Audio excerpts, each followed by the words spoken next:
31 साल की उम्र में खाली लौट कर गया था। बुरा वक्त इन टाटा, टिस्को, उषा मार्टिन और ये की यमुना ऑटो ने क्या है, इसका भी आएगा। हम उस इंतजार में बैठे हैं, हम उस इंतजार में बैठे हैं। आज जो IAS IPS हमसे आंख दिखा के बात कर रहे हैं, एक दिन उनकी वर्दी की गर्दी भी थमेगी। हम उस इंतजार में बैठे हैं। और बिल्कुल हौसला देकर जाइएगा अपने आने वाली पीढ़ी से।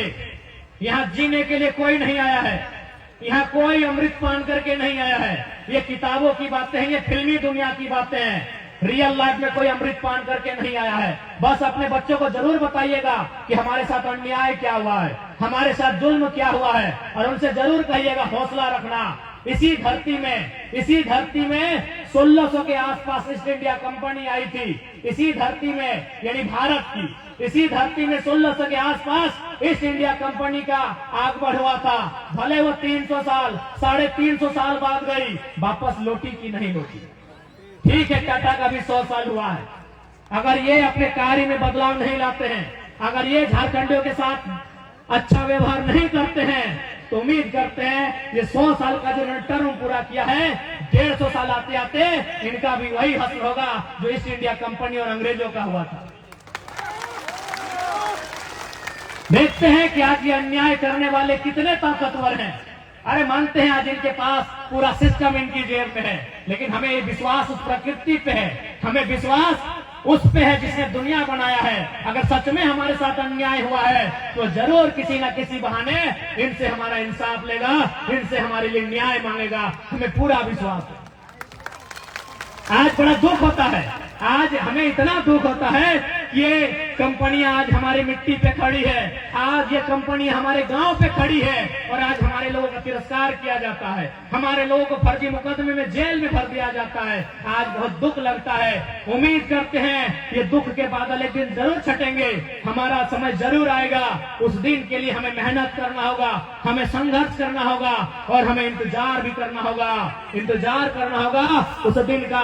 समय ताकतवर होता है, हम और आप ताकतवर नहीं होते हैं। हमारा समय आज बुरा है, हम मानते हैं। आज हम बदनसीब हैं, आज हमसे लाचार बेबस शायद दुनिया में कोई होगा कि आज हमारे गांव उजड़ गए, हमारे खेत खलिहान उजड़ गए, आज कंपनी का धुआं हमको मिला, उस धुएं से बीमारी हमको मिली, और आज नोट छापने का काम पूरे इंडिया के लोगों ने किया, और बदले में आज भी हमारे लोग भूख से मर रहे हैं। तो जरूर हमारे साथ न्याय होगा, उसके लिए हमें पहल करनी होगी, उसके लिए हमें एकजुट होना होगा, उसके लिए हमें संगठित होना होगा, उसके लिए हमें अपनी लड़ाई लड़नी होगी। और लड़ाई तब तक लड़ेंगे जब तक हमारे लिए एक नया सवेरा नहीं आएगा, तब तक हम ये लड़ाई लड़ेंगे।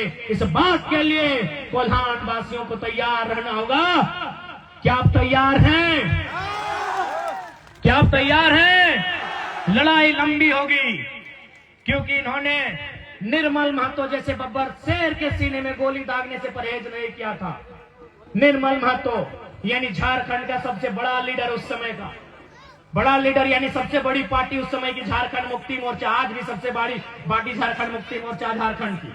और उस पार्टी का सेंट्रल प्रेसिडेंट, उस पार्टी का केंद्रीय अध्यक्ष कौन? निर्मल महतो। उस शख्स को मारने में इन्होंने देर नहीं किया। तो हमारी और आपकी भी साथ क्या है? इसलिए लंबी लड़ाई है, ये संघर्ष लंबा है। आज हमें एकजुटता का परिचय देना होगा, आज हमें मजबूती के साथ लड़ना होगा। और यकीन मानिए, अगर आज हम लड़ेंगे ना, तो कम से कम आने वाली पीढ़ी के पास कुछ तो बचेगा। आज अगर हम नहीं लड़े तो आज जिस प्रकार इन्होंने हमारे घरों को घेर लिया है, जैसे इनके बाप का है,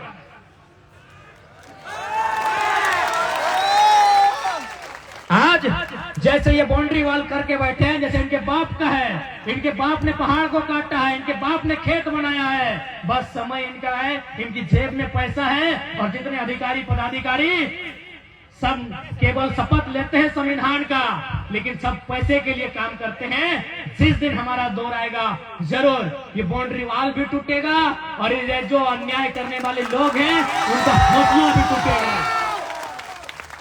उनका हौसला भी टूटेगा। इसलिए आज हमें हिम्मत नहीं हारनी है।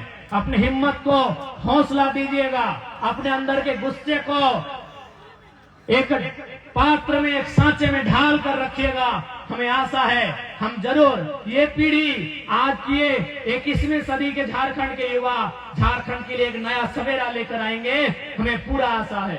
और आप सभी से कहना चाहेंगे साथ ही साथ कि हमारी लड़ाई आंदोलन के माध्यम से भी होगी और हमारी एक लड़ाई सदन में जाने के लिए भी होगी।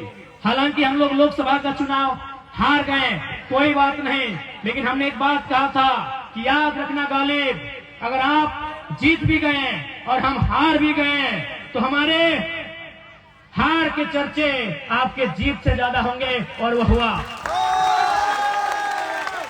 जो जीते हैं वो मुंह लटका के बैठे हैं कि मंत्री पद काहे नहीं मिला। जो लोग जीत के गए हैं दिल्ली, वो मुंह लटका के बैठे हैं कि मंत्री पद काहे नहीं मिला। और हम हार के जेएनयू में बैठ रहे हैं, हम हार के इंडियन स्कूल ऑफ डेमोक्रेसी में बैठ रहे हैं, हम हार के दिल्ली की एग्रीकल्चर यूनिवर्सिटी में बैठ रहे हैं। ये हमारे चर्चे हैं। ये हमने पहले ही कहा था, इसलिए कोई बात नहीं। लोकसभा का चुनाव हारे हैं, हौसला नहीं हारे हैं। हम लोग लड़ने के लिए आए हैं, हम लोग झारखंड की जनमानस की हिम्मत बनने आए हैं। हम लोग कभी समझौता नहीं करेंगे।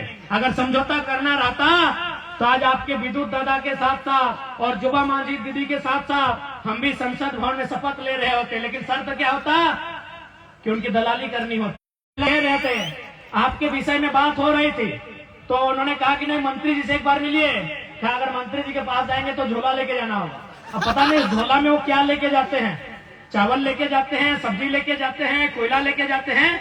लेकिन वो अधिकारियों ने कहा कि अगर मंत्री जी से जाना होगा समस्या के बारे में मिलने के लिए तो मंत्री जी मिलेंगे बाद में, पहले झोला देना होगा। पता नहीं झोले में क्या होता है। तो यही हाल हमारा होता, यही हाल हमारा होता। अगर हम सांसद बन भी जाते हैं, एमपी आज अगर बन भी जाते हैं बीजेपी कांग्रेस जेने माचू में जाके, तो यही हाल हमारा होता।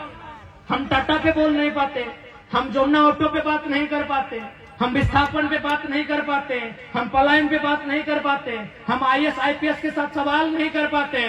तो भैया हमने यही कहा है कि पारसनाथ टाइगर हैं, आजाद रहना पसंद करेंगे। आपको आपकी गुलामी राजनीति मुबारक हो।